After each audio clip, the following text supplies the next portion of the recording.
कांग्रेस ने भाजपा और चुनाव आयोग पर गंभीर आरोप लगाए हैं। कांग्रेस के राष्ट्रीय सचिव प्रफुल्ल गुड्डे ने आरोप लगाया कि चुनाव आयोग द्वारा मतदाता सूची उपलब्ध कराने के नाम पर उम्मीदवारों से पैसे वसूले जा रहे हैं और भुगतान के बावजूद भी मतदाता सूची देने का टालमटोल किया जा रहा है। उन्होंने इसे भाजपा और चुनाव आयोग की कथित अभद्र युती बताते हुए लोकतांत्रिक प्रक्रिया पर सवाल खड़े कर दिए। 15 जानेवारीला होऊ घातलेल्या महानगरपालिकेच्या निवडणुकीला आता फक्त 12 दिवस शिल्लक राहिलेले आहेत। नामांकन अर्ज भरल्याच्या शेवटच्या दिवशी सर्व उमेदवाराला मतदार यादी दिल्या जाते। आतापर्यंतचा तो प्रघात राहिलेला आहे। महानगरपालिकेच्या निवडणुकीमध्ये एक नवीन प्रकार उघडकीस आला, जो नामांकन अर्ज भरल्याच्या शेवटच्या दिवशी 30 तारखेनंतर आजपर्यंत सुद्धा मतदार याद्या महानगरपालिका प्रशासन आणि निवडणूक आयोग उमेदवारांना उपलब्ध करून देत नाही। सर्वच राजकीय पक्षाच्या उमेदवारांना निशुल्क मतदार याद्या देणं अपेक्षित असताना त्या मतदार याद्यासाठी 10-10 हजार रुपयाची किंमत महानगरपालिका प्रशासनानं आणि निवडणूक आयोगानं या दरपत्रकाच्या माध्यमातून लावलेली आहे।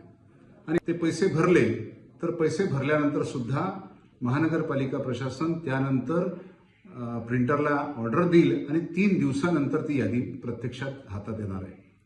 आणि हा मतदार यादी उमेदवारांच्या हाती लागू नये, त्याला विलंब व्हावा आणि मतदार यादी त्याच्या हातात आल्यानंतर बूथनिहाय मतदार यादी हातात आल्यानंतर ते मतदार आयडेंटिफिकेशन होऊ नये आणि मोठ्या प्रमाणात मतदार याद्यांमध्ये जो घोळ झालेला आहे, घोळ केलेला आहे, तो लपवण्यासाठी मतदार याद्या देण्यासाठी विलंब लावण्याचं काम निवडणूक आयोग आणि महानगरपालिका प्रशासन करताना आपल्याला दिसून राहिलं आहे।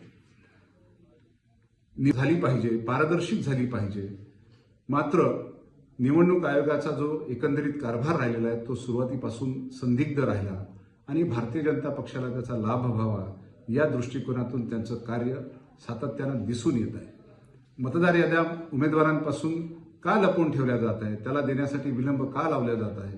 जर आपल्याला माहिती आहे की जर निवडणूकची तारीख निश्चित झालेली आहे, अंतिम मुदत संपलेली आहे उमेदवारी अर्ज भरण्याची, तर तात्काळ त्या मतदार यादी बूथनिहाय उपलब्ध करून देणं हे निवडणूक आयोगाचं कर्तव्य काम असताना सुद्धा निवडणूक आयोग यामध्ये कुचराम करते आहे, त्यांच्या कर्तव्याचं पालन करत नाही।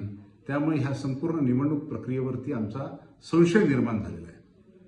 यांना येनकेन प्रकारे भारतीय जनता पक्षाला प्रत्यक्ष अप्रत्यक्षरित्या फायदा पोहोचवण्यासाठी या मतदार याद्या देण्यासाठी ते विलंब लावतं, असा आरोप आहे।